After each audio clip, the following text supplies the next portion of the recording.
Hello everyone, my name is Betty Jo Boucher, best known as Gavin Boucher's mom. I just wanted to thank you in advance for taking a few minutes to listen to this video.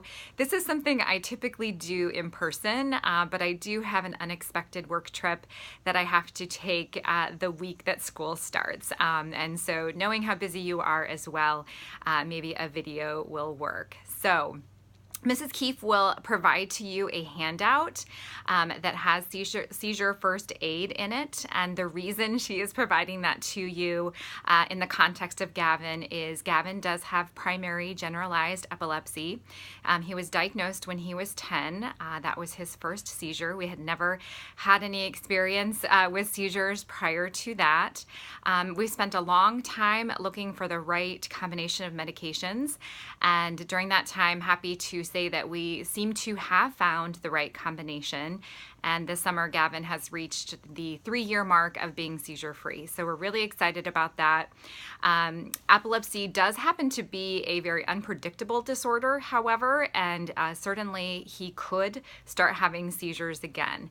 And that is why this video is in front of you. I just wanted to review a couple of things related to seizure first aid, just in case he were to ever have a seizure in your classroom or in the school building when you were around. So most importantly, you should know that Gavin does recover from his seizures. They rarely last more than 3 minutes. So even though it feels like a lifetime while it's happening, these are actually very quick events in your life as well as in his. Typically what will happen is that he will expel the air out of his lungs very quickly and very loudly. It actually sounds a little bit like blowing through a clarinet the wrong way. So you will immediately know if something is wrong. He will, after that expel of oxygen, he will fall to the ground wherever he is.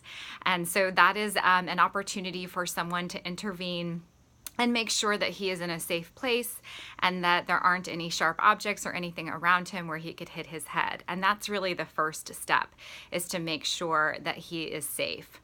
The second thing we would ask you to do is turn him on his side to prevent choking on any saliva that might be in his mouth.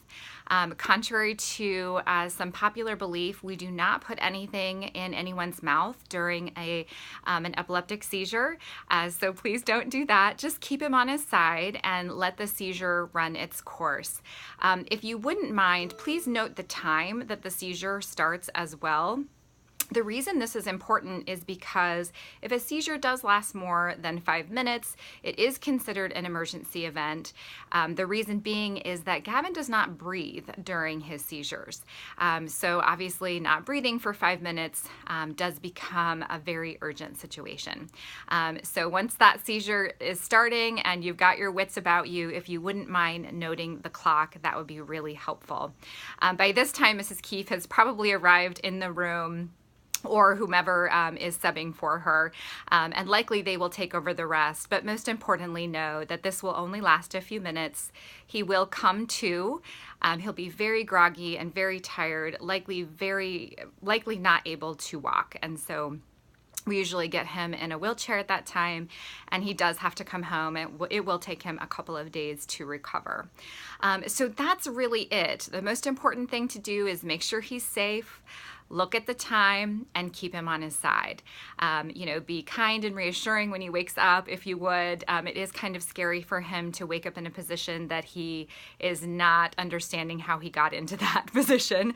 As you can imagine, if you woke up in an entirely different place, it would seem, sort of scary to you. So that's really it. We appreciate, you listening to this video and sort of keeping an eye on Gavin if something strange like that happens.